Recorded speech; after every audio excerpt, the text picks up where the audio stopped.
దేవుడు సంఘములో ప్రతి వాని జీవితంలో ఫలింపు చూడాలన్నదే దేవుని యొక్క ఆలోచన. ప్రతి వాని జీవితంలో ప్రతి వాడు ఆశీర్వదించబడాలనేదే దేవుని యొక్క ఆలోచన. ప్రతి వాడు రోగముల నుంచి విడుదల పొందాలనేదే దేవుని యొక్క ఆలోచన. ప్రతి వాడు బంధకములలో నుంచి బయటపడాలనేదే దేవుని యొక్క ఆలోచన. ప్రతి వాడు నీవు ఎదుర్కొంటున్న సమస్యలు ఏవైతే ఉన్నాయో వాటన్నిటిలో నుంచి నువ్వు బయటపడాలనేదే దేవుని యొక్క ఆలోచన. కానీ కొన్ని జీవితాలు మాత్రం ఫలింపు అనేది కనపడదు. సంఘములో ప్రతి వాడు ఆశీర్వదించబడాలి అన్నదే, ప్రతి వాడు దీవించబడాలి అన్నదే, ప్రతి వాడు ఉన్నతమైన స్థానములో పెరగాలి అన్నదే దేవుని యొక్క ఆలోచన. కానీ కొందరి జీవితాలు మాత్రమే మనము ఫలభరితంగా మార్చబడడం చూస్తూ ఉంటాం. దానికి కారణము దేవుడు కాదు. కొందరు ఆశీర్వదించబడుతున్నారు, కొందరు ఆశీర్వదించలేకపోతున్నారు. కొందరేమో వెనకాలబడి వాళ్ళ జీవితాలలో అదే పోరాటాలలో ఉంటున్నారు. కొందరేమో ముందడుగు వేసి ఆ పోరాటాల నుంచి బయటపడి ఆత్మీయ జీవితంలో ముందుకు వెళ్ళిపోతున్నారు. మనము ఆశీర్వదించబడాలి అంటే మనము యజమానుడు కింద నమ్మకంగా బ్రతకాలి. హల్లెలూయా. దేవుని కింద నమ్మకంగా బ్రతకాలి. దేవుని ఆజ్ఞ ప్రకారం బ్రతకాలి. దేవుని మాట ప్రకారం బ్రతకాలి. సంఘములో నమ్మకమైన వ్యక్తులుగా జీవించాలి. ఆత్మీయతలో నమ్మకమైన వ్యక్తులుగా మన యొక్క జీవితాలు కొనసాగాలి. అసలు నేనేమంటానంటే, మనకు రోగానికి విడుదలైన, మన కుటుంబంలో సమాధానానికి, మన కుటుంబంలో అసమాధానానికి సమాధానం కావాలన్నా, ఏది కావాలన్నా నేనేమనుకుంటానంటే, మన ముక్కుకు గాలి ఎంత దగ్గరగా ఉందో దేవుడు ఇవ్వవలసిన ఆశీర్వాదమైన, స్వస్థత అయినా, అభిషేకమైన ఏదైనా అంత దగ్గరగా దేవుడు మన ముందు పెట్టాడు. హల్లెలూయా. మన అజ్ఞానములో మనం బ్రతకూడదు, ఆత్మీయతలో మనము బ్రతకాలి. ఎక్కడ మనము దేవునిలో ఎక్కడన్నా వ్యతిరేకమైన పనులు ఏమైనా చేశామా సరి చేసుకోవాలి. దేవునికి ఎక్కడైనా వెనకడుగు వేశామా సరి చేసుకోవాలి. మన ప్రార్థన జీవితం ఏ విధంగా ఉందో మనం చూసుకోవాలి. మన ఆత్మీయ స్థితి ఎలాంటి స్థితిలో ఉందో మనము చూసుకోక తప్ప దేవుని క్వశ్చన్ చేసే పరిస్థితుల్లో మనం ఉండకూడదు. హల్లెలూయా. నా ప్రియమైన దేవుని బిడ్డలారా, ఇక్కడ యజమానుడు ఏమంటున్నాడంటే, ఆ అంజూరపు చెట్టు కూడా ఫలించాలి అన్నదే దేవుని యొక్క చిత్తం. ఆ అంజూరపు చెట్టు కూడా అన్ని చెట్లలాగా ఆ చెట్టు కూడా కాయలు రావాలన్నది దేవుని యొక్క చిత్తం. ఆ చెట్టు ఎలా ఎదిగిందో, ఆ చెట్టు ఎలా పెద్దదైందో, ఆ చెట్టు ఎన్ని కోణాలలో ఎదిగిందో అన్ని కోణాలలో ఈ అంజూరపు చెట్టు కూడా ఎదగాలన్నది దేవుని యొక్క ఆశ. సంఘములో నీవు కూడా అన్ని కోణాలలో ఆశీర్వదించబడనది దేవుని యొక్క చిత్తం. ఒకరిని ఒకలాగా కాదు, అందరిని దేవుడు ఒకే కోణంలో చూసే దేవుడు మన దేవుడు. హల్లెలూయా. నీ ఆత్మీయ జీవితంలో కూడా పొద్దున లేస్తే ఒకే ధ్యాస ఉండాలి. నువ్వు బ్రతుకుతున్నది ఆయన కోసమే. హల్లెలూయా. ఇవన్నీ సెకండరీ. మన పిల్లలు, డబ్బు, ఆస్తి, ఇల్లు ఇవన్నీ సెకండరీ.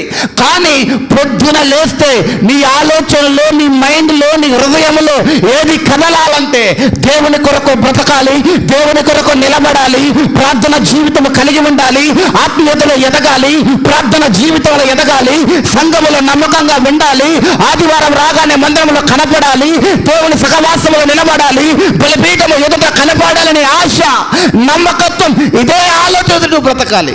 ఎవరైతే ఇదే ఆలోచనతోటి బ్రతుకుతూ ఉంటారో వాళ్ళు ఫలభరితమైన జీవితంతో వాళ్ళు జీవిస్తారు. హల్లెలూయా. ఈ అంజూరపు చెట్టులాగానే మన జీవితాలు మారుతూ ఉంటాయి. ఏదో ఫలిస్తుంది కానీ, ఏదో ఆ భూమిలో ఉంటుంది కానీ, ఏదో ఆ తోటలో ఉంటుంది కానీ, ఏదో పచ్చగా కనపడుతుంది కానీ దాని జీవితంలో ఎలాంటి ఫలభరితము కనపడదు. నువ్వేదో సంఘములో కనపడతావు కానీ, నువ్వేదో సంఘములో అలా వెళ్తూ ఉంటావు కానీ నీ జీవితంలో ఏది కనపడదు. ఏదన్నా కనపడాలి నీ జీవితంలో ఫలభరితం అంటే నీవు అంజూరపు చెట్టులాగా కాదు. నీవు అన్ని కోణాలలో ఆ భూమిలో నుంచి ఎరువులు తీసుకొని, ఆ భూమిలో నుంచి ప్రార్థనా జీవితాన్ని తీసుకొని, ఆ సంఘములో నుంచి ఆత్మీయతని తీసుకొని, ఆ సంఘములో నుంచి నీతి మార్గాన్ని ఎంచుకొని, ఆ సంఘములో నుంచి పరిశుద్ధమైన జీవితాన్ని నువ్వు జీవించగలిగితే నీ జీవితం ఫలభరితంగా మార్చబడుతుంది. ఎప్పుడైతే అది మన జీవితంలో రగులుతూ ఉంటుందో మన జీవితం ఫలభరితంగా మార్చబడుతుంది. ఫలభరితంగా మార్చబడతాయి. ఎప్పటికప్పుడు ఒక క్రైస్తవుడిగా నువ్వు ఎట్లా బ్రతకాలంటే ప్రార్థన జీవితంతో బ్రతకాలి. ఒక క్రైస్తవుడిగా ఎట్లా బ్రతకాలంటే వాక్యాన్ని ఆధారము చేసుకొని బ్రతకాలి. ఒక క్రైస్తవుడిగా ఎట్లా బ్రతకాలంటే ఆదివారం రాగానే సంఘములో కనపడాలి. ఒక క్రైస్తవుడిగా ఎట్లా బ్రతకాలంటే నువ్వు ఇంటి దగ్గర కూడా పొద్దున లేస్తే ప్రార్థన జీవితాన్ని కలిగి ఉండి అలాగనే కొనసాగుతూ ఉండాలి. ఎవరి జీవితంలో ప్రార్థన జీవితం, ఎవరి జీవితంలో వాక్యం, ఎవరి జీవితంలో ఫలభరితం కనపడుతుందో వాళ్ళు అన్ని కోణాలలో ఆశీర్వదించబడుతూ వెళ్ళిపోతూ ఉంటారు. క్రైస్తవుడిగా మనము మారు మనసుకు తగిన ఫలములు ఫలించాలి. ఆ ఫలములు ఫలించకపోతే మన జీవితంలో రావాల్సిన ఫలాలు రావు. మన జీవితంలో రావాల్సిన ఫలాలు రాకుండా పోతూ ఉంటాయి. ఏదైతే నీ జీవితంలో రావాలో అది రాదు, అది ఆగిపోతుంది. ఏదైతే నీ జీవితంలో జరగాలో అది జరగదు, అది ఆగిపోతుంది. ఏదైతే నీ కుటుంబంలో దేవుడు ఆశీర్వదించాలనుకుంటున్నాడో ఆ ఆశీర్వాదం రాదు, అది ఆగిపోతుంది. కారణం ఏంటో తెలుసా? నీవు మారు మనసుకు తగిన ఫలములు ఫలించకపోతే అంజూరపు చెట్టులాగా పచ్చగా కనపడతావు, కానీ దాని చెట్టున ఫలాలు మాత్రం కనపడవు. అది కానీ క్రైస్తవుడు జీవితంలో ఎక్కువగా ఏమి అనుభవిస్తున్నారంటే సమస్యలు అనుభవిస్తున్నారు. ఏమి అనుభవిస్తుంటే పోరాటాలు అనుభవిస్తున్నారు. ఏమి అనుభవిస్తున్నారంటే బాధల చేత, రోగముల చేత. నేనేమనుకుంటానంటే ఒక క్రైస్తవుడు ఎవడు కూడా రోగముతోటి, సమస్యతోటి బ్రతకటానికి వీలు లేదు. ఆమేన్, హల్లెలూయా. అవి ఆల్రెడీ కల్వరి సిలువలో అవి గాయపరచబడి సమాధి చేయబడ్డాయి. ఆమేన్. అవి మనవి కావు.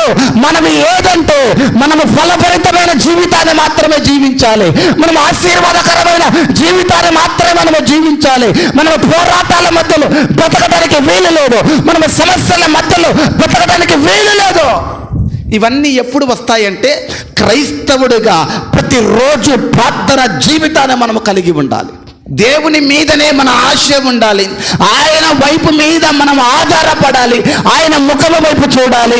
ఆయన సన్నిధి వైపు చూడాలి.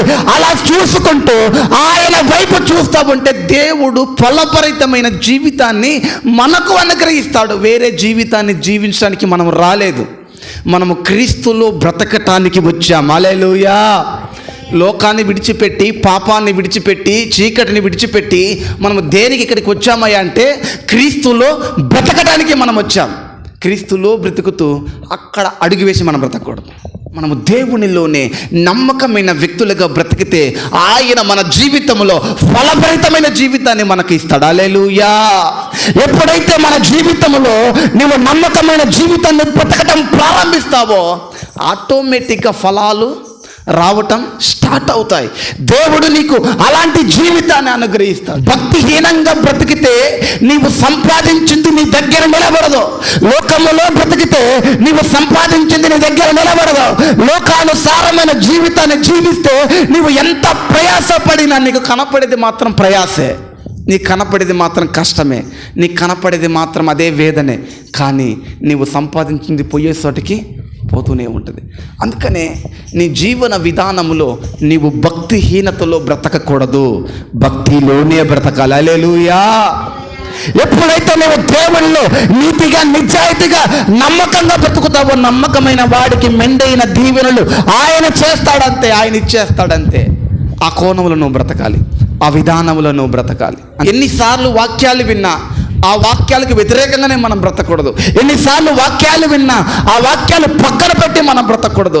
ఎన్నిసార్లు దేవుని యొక్క మందిరములో ఇలా చెయ్యి, ఇలా ప్రార్థన చేయి, ఇలా నమ్మకంగా ఉండు, ఇలా నమ్మకంగా జీవించు అని ఎన్నిసార్లు చెప్పినా ఆ చెప్పిన మాటలు చేయకుండా ఆ మాటలని పక్కన పడేసి మన బ్రతుకు మనం బ్రతకూడదు. క్రైస్తవ బ్రతుకంటేనే దేవుని యొక్క మాటలను ఆధారము చేసుకొని బ్రతకాలంతే. హల్లెలూయా.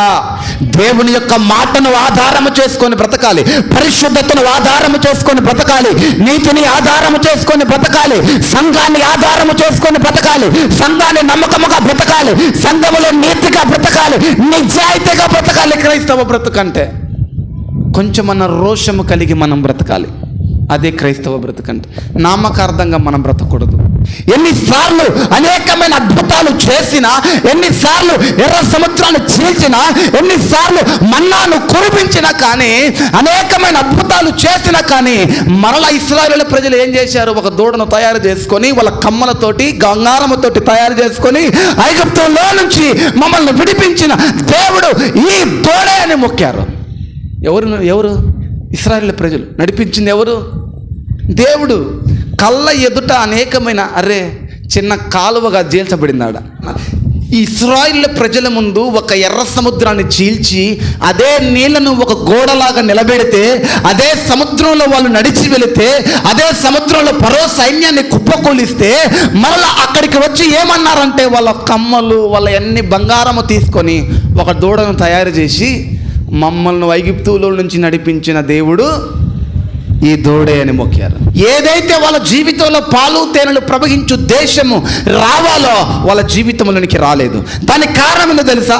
ఎన్నిసార్లు చెప్పు అదే వ్యవహారం, ఎన్నిసార్లు చెప్పు అదే పాత జీవితం, ఎన్నిసార్లు చెప్పు అదే మాటలు, ఎన్నిసార్లు చెప్పు అదే మారు మనసులోని జీవితం, ఎన్నిసార్లు చెప్పు అదే లోకానుసారమైన జీవితం, ఎన్నిసార్లు చెప్పు అదే బ్రతుకు. వాళ్ళు బ్రతికి బ్రతికి బ్రతికి చివరికి ఏదైతే దేవుడు పాలు తేనెలు ప్రవహించు దేశాన్ని ఇవ్వాలనుకున్నాడో ఆ దేశంలోనికి ఎవరు అడుగు పెట్టలేకపోయారు.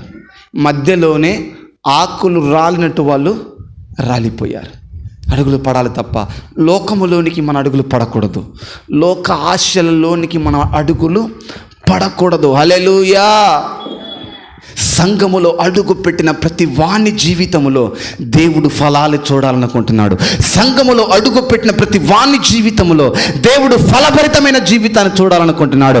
సంఘములో అడుగు పెట్టిన ప్రతి వాని జీవితములో దేవుడు కరువు చూడదలుచుకోలేదు, దేవుడు అప్పులను చూడదలుచుకోలేదు, దేవుడు రోగాలను చూడదలుచుకోలేదు. నీ జీవితంలో ఆయన ఫలభరితమైన జీవితాన్ని చూడాలనుకుంటున్నాడు. నా ప్రియమైన దేవుని బిడ్డలారా, మనము ఫలభరితమైన జీవితాన్ని చూడాలంటే సంఘములో మనకు నమ్మకత్వం, ప్రార్థన జీవితం మనము కలిగి ఉండాలి. ఆయన వైపు చూసే అలవాటు మనకు ఉండాలి. ప్రతిరోజు నీలో మార్పును కలుగజేసేవాడే పరిశుద్ధాత్మ దేవుడు. ఆయన దగ్గరికి వెళ్ళి ప్రార్థన చేయకుండా, మోకరించకుండా, కనీసం అడగకుండా, కనీసం స్తోత్రాలు చెప్పకుండా నాకు అన్నీ కావాలంటే ఏది రాదు. ఎందుకంటే నీ వెనకాల అనేకమైన అంధకార శక్తులతోటి అపవాది పోరాటం చేస్తూ ఉంటాడు. నువ్వు చేసే ఆ ఒక్క 4 సెకండ్ల ప్రార్థన ఏమి బంద్ చేయదు, తీసుకొని వస్తుంది. ఆ ప్రార్థన ఏం చేస్తంటే నీకంటే ఆయన ముందుగా వెళ్ళి మెట్టగా ఉన్న ప్రతి ఒక్క మార్గాలమును ఆయన సరళము చేస్తూ ఉంటాడు. నువ్వు అనుకుంటున్నావే ఏంది నాకు ఈ పోరాటాలు వస్తున్నాయి, ఏంది నాకు ఇది పోతే అది వస్తుంది, ఇది పోతే ఇది వస్తుంది. ఎందుకు వస్తుందంటే అది పోతే ఇది పోతే అది ఏదైతే వస్తుందో నీ ప్రార్థన ఏం చేస్తుందంటే నీకంటే ముందుగా వెళ్ళి వాటిని అన్నిటిని మెట్టగా ఉన్న ప్రతి ఒక్క మార్గాలమును సరళము చేసి నీ చేతిలో ఒక మంచి జీవితాన్ని దేవుడు పెడతాడు. మీకు తెలియదు, ప్రార్థన చేస్తున్నప్పుడు ఆత్మ మండలములో ఏది జరుగుతుందో మీకు తెలియదు. మీరేమనుకుంటారంటే 10 నిమిషాల ప్రార్థన ఏం జరగలేదనుకుంటారు. ఆ 10 నిమిషాల ప్రార్థన నీ కుటుంబానికి ఎంత కాపుదలనిస్తుందో మీకు తెలియదు. ఆ 10 నిమిషాల ప్రార్థన నీ కుటుంబములో నీ పిల్లల చుట్టూ దేవుని యొక్క కంచె ఏర్పడతా నీకు తెలియదు. నువ్వు చేసే 1/2 గంట ప్రార్థన నీ కుటుంబములో ఎంత ఫలభరితమైన జీవితాన్ని తీసుకొని వస్తుందో నీకు తెలియదు. ప్రార్థన చేస్తే మీకు తెలుస్తుంది. ప్రార్థన చేస్తే ఆ పోరాటాలు వెలిగిపోతాయి. ప్రార్థన చేస్తే ఆ బంధకాలు తెగిపోతాయి. ప్రార్థన చేస్తే అపవాదిని కుటుంబాలకు అడుగు పెట్టాలంటే ఆలోచిస్తాడు. మనం ప్రార్థన పరులుగా మారాలి. ప్రార్థన పరులుగా ఏ కుటుంబము అయితే మారుతుందో అపవాది వాళ్ళ కుటుంబాల్ని తాకలేడు. అంతే. హల్లెలూయా. ఎందుకంటే ప్రార్థన పరుల చుట్టూ దేవుని యొక్క అభిషేకం ఉంటుంది. ప్రార్థన పరుల చుట్టూ దేవుని యొక్క ముఖకాంతి యొక్క వెలుగు దాచబడి ఉంటుంది. ప్రార్థన పరుల చుట్టూ దేవుని యొక్క మహిమ ఏలుబడి చేస్తూ ఉంటుంది.